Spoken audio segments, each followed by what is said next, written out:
Mark, Yes. do you like those comments from Freddie? Well, you know, when you read it, it doesn't give you a lot of context. That's When he says it, you understand what he's talking about. Right. Our expectation here, we want to win Super Bowls. And Freddie Kitchens, I like Freddie Kitchens. He's a great one.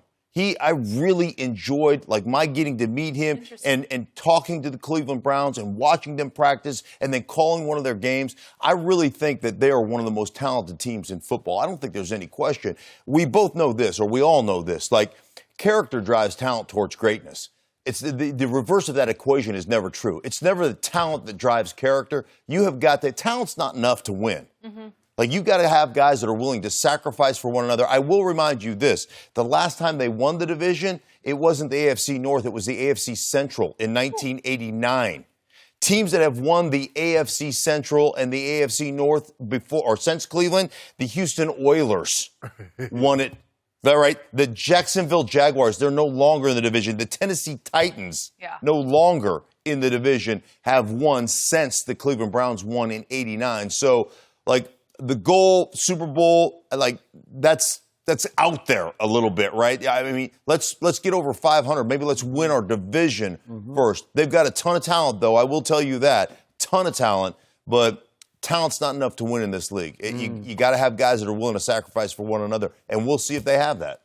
For me, I think he's trying to instill confidence. He's trying to let the guys know what the expectations are. I expect you to come in practice. I expect you to meet well. I expect you to practice hard. And I expect us to get better on a week-in and week-out basis. Skip, this is not new to you, to the Cleveland Browns, Freddie. Mm-hmm. Everybody have those exact same expectations. It's the same for the Rams, for the Chargers, obviously for the Patriots.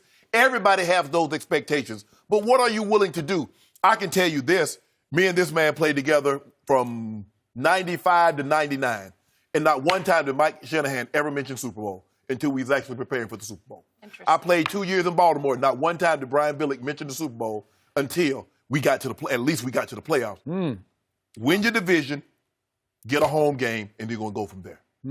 I get it. See, I've been on the parachute. I done jumped out of a plane, Skip Bayless. Like it ain't nothing. As a matter of fact, jumped out of a plane into the stadium at Mile High. That's what I did. I was there. That's what I did. I saw it. What?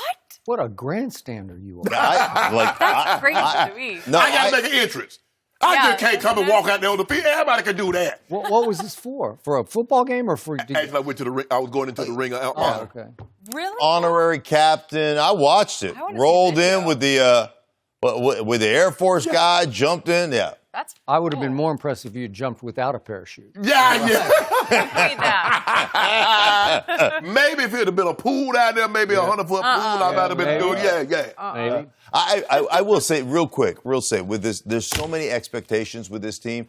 It is much easier, just human nature, to deal with failure than it is to deal with success. And they feel like a team that had some success last year. They went 7-9. They finished the season pretty strong. People pretty excited about this football team. This feels like an abject disaster waiting to happen to me. That's what it feels like. That's what it feels like. So, to your first point, I love listening to Freddie Kitchens. He's become my favorite interview in all the NFL. I will love watching these Browns. I would love playing for Freddie Kitchens. I think he'd be a lot of fun to play for until it went south. And then I'm not sure how he would react because Freddie Kitchens is the most astounding phenomenon I can ever remember in all my years covering this league in path to head coach to hot team. Because I'm going to remind everybody, until mid-year last year when Hugh Jackson, Todd Haley got fired, Freddie Kitchens had never even been a coordinator in this league, not even an offensive coordinator one time. He'd been in the league for 13 years. He spent 11 with the Arizona Cardinals and toiled in obscurity. He was the quarterback coach for a while. Last year, he got maybe almost demoted to running back coach. I don't know, but he was never the coordinator. Right. And obviously, he has never been a head coach in his life.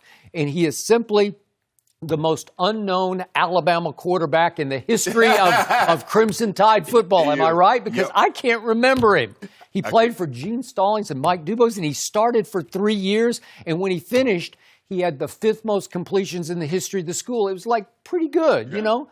And he played in 3 bowl games, all minor bowl games. But still, do you remember him? I do Because not. I do not remember Freddie Kitchens playing quarterback at Alabama, and now he doesn't really look like he used to be a quarterback. And so you're like, wow, what? It's jarring. And so obviously he's never ever been close to being a head coach, and now he's the head coach of the hottest team in the league. And now he is proclaiming Super Bowl. He's at least talking to where you're leaping to the conclusion. Wait a second, are you talking about winning the Super Bowl? And it's telling to me that you're saying Mike Shanahan never even said the term Super Bowl. That Brian Billick never even mentioned Super Bowl, and Freddie Kitchens is just openly saying, hey, I want this on the record right now. I'm not going to say it again, but my goal, as long as I'm the head coach, I want to win the Super Bowl. He didn't say we're going to, but he said he wants to win the Super Bowl. That's pretty outrageous expectations to put on a team that already has too many expectations. But here's the thing. He didn't have to say it. We knew what our expectations were. Sure. Yeah. Yeah. You know, when I was in Baltimore, Skip, now we had a more veteran team. See, when the coach says something, we felt obligated to go back Brian Billick up. When he called out Tennessee, he called out Jacksonville or whomever, it was our obligation. He says, I don't care what you say. Just remember now, what you say during the week. Now, we're going to have to back that up on Sunday. I'm like, we can say, I mean, because, you know, I came from a place where Mark didn't want me to talk to the D line, but he like, telling on me over there. Because he wants to pick a fight with the guy I got to play against. That's what I want. Well, I can't because the guy that he played against want to pick a fight with me. Okay. I got wait. Everybody wanted to pick a fight with you, not just the guy I was playing I was against. minding my own business. You know me. Didn't say a word. I'm going out there to catch a passes. That's all I want to do. Catch a few passes, go back to the sideline, drink my Gatorade. That's what I want to do. They bother me. That's all you were drinking was Gatorade? That's it. Oh, sideline back then. Back then I was in my body back then. You know, Skip, I was doing push-ups on the sideline and everything. I believe that Freddie Kitchens, 5-10 years from now, will look back at his first year as the head coach of the Browns and say, you know what? What was I thinking? I should have tempered the expectations a little bit. I should have low-keyed it coming out of the blocks because Baker's going to talk and Odell's going to talk Super Bowls. It's how they're built. It's how they're made. It's up to me to kind of manage the expectations and keep it to a low roar because I'm the head coach. I can't escalate the expectations, right? Right. Because when he utters those 2 words, Super Bowl, you know what Browns Nation's going to do? Oh, you're afraid we're going to the Super Bowl. We're going to the Super Bowl. Yeah. It don't work like that. Just because he said it, that doesn't mean you're going. Okay. That goes But I agree with you. Like you said, let's win the division, get ourselves a home. That's what we talked about. We need to win this division, get a home game in the playoffs. Those quotes read worse than they heard. Yeah, absolutely. I read the quotes. I was like, I rolled my eyes like, you got to be kidding me, right?